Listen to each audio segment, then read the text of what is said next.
chianci e s'affriggi sopra la sepolcrale petra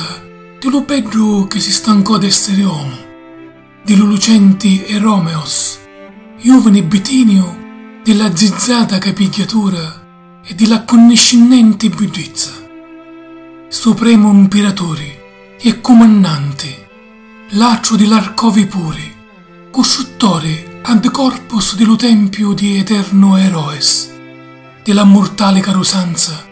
e della baggiana bellezza, amante e amato dello dio Garzonedro,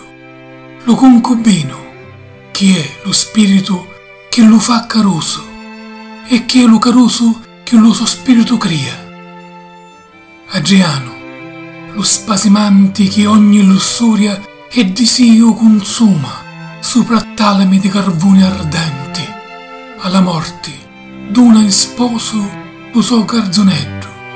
fino a quando dall'eterna adorazione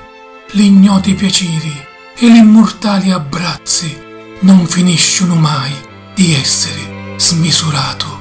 amore.